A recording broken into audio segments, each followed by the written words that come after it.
Why there is no tree up to the cloud? Have you ever walked through a forest and stared up at the towering trees above, feeling amazed by their sheer height? Trees like redwoods and sequoias seem to scrape the sky, rising far above buildings, animals, and nearly everything else in nature. But this simple observation leads to a bigger question. Why don't trees grow tall enough to reach the clouds? Clouds aren't impossibly far away. Some low-lying clouds like stratus or cumulus can hover just a couple of kilometers above the surface. So why don't we see any living trees extending upward into that misty white ceiling? To understand this, we need to explore the science of biology, physics, evolution, and ecology. Let us dive deep into the fascinating world of trees and discover why there is a very real limit to how tall they can grow and why that limit falls far short of the clouds above us. Trees grow vertically for a simple reason: to compete for sunlight. In dense forests, light becomes a precious resource. Trees that are taller than their neighbors can capture more sunlight for photosynthesis, the process by which they turn light energy into chemical energy to fuel growth.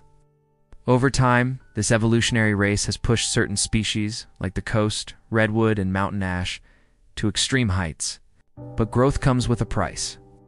Taller trees require more structural support, more nutrients, and more water to keep their leaves alive and functioning, and this is where the problems begin.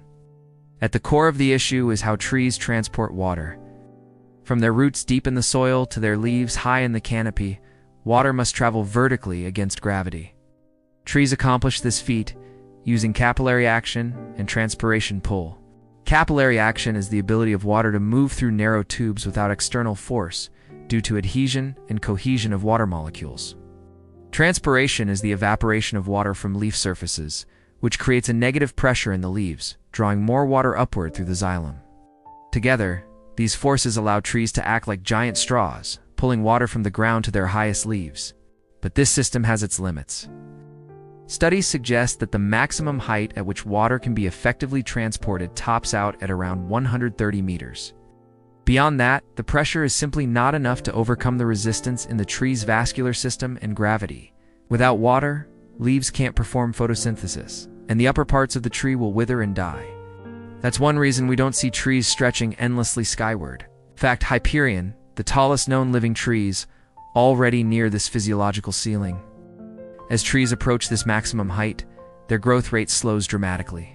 Divert more energy into strengthening their structure and supporting existing tissues rather than growing taller. Another factor to consider is structural stability.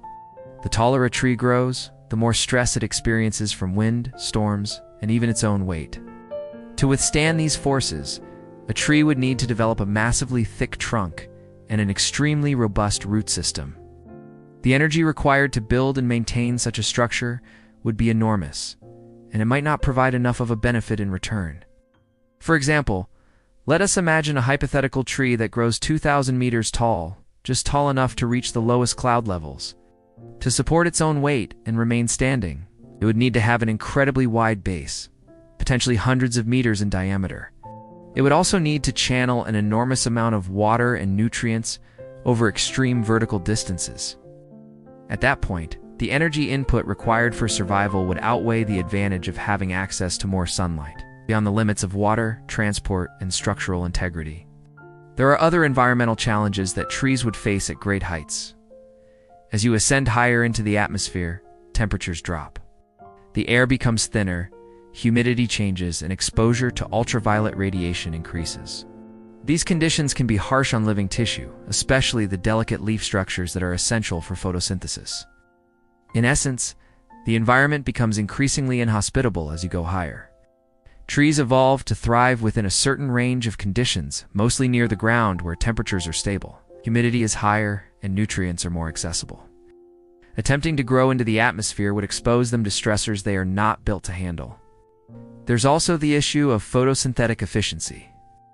For tall trees, the lower leaves may receive less light due to shading from the upper canopy, while the top leaves, though closer to the sun, face environmental stresses and limited water supply. Photosynthesis is not just about light, it's also about the balance of carbon dioxide, water, and temperature. If the water can't reach the leaves fast enough, or if temperatures are too low, the efficiency of this process declines sharply. Another interesting aspect is reproduction. Most trees rely on wind or animals to spread their seeds and pollen. A tree that grew hundreds or thousands of meters into the sky might face problems with reproduction. Its seeds would have farther to fall and might not land in favorable growing conditions. Birds and insects may also be less likely to reach those extreme heights, reducing the chance of pollination. From an evolutionary standpoint, there's simply no benefit to growing up to the clouds. Nature operates on efficiency and survival, not extravagance. The trees we see today have evolved to balance growth, survival, and reproduction in a way that allows them to thrive in their specific environments. In some places like rainforests, trees grow very tall because light competition is fierce. In open grasslands or deserts, where sunlight is abundant and soil is poor, shorter trees and shrubs dominate. Trees are also limited by the resources available in the soil. As they grow taller, they need more minerals, nutrients, and water to support their biomass. But the availability of these resources doesn't increase just because a tree is taller. In fact, taller trees often face greater difficulty in delivering essential resources to their upper parts. The demand increases while the supply chain becomes more stretched and inefficient. Another fascinating idea is that trees may self-limit their growth.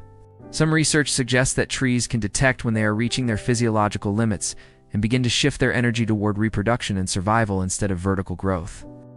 This could be an evolved trait to prevent overextending their biological capabilities and risking collapse.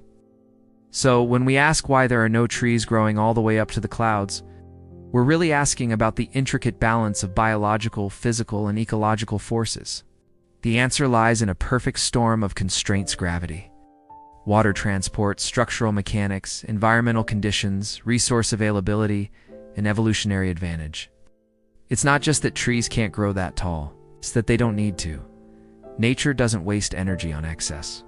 It evolves organisms that are optimized for survival within their environment. A tree that grows just tall enough to access sunlight, transport water efficiently, resist wind damage, and reproduce successfully will thrive. Anything beyond that becomes a burden.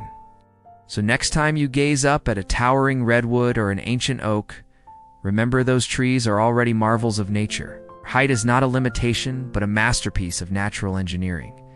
They've reached the optimum point where structure, function, and energy use are perfectly balanced. No tree touches the clouds, but they reach for them in their own incredible way. And that in itself is more than enough.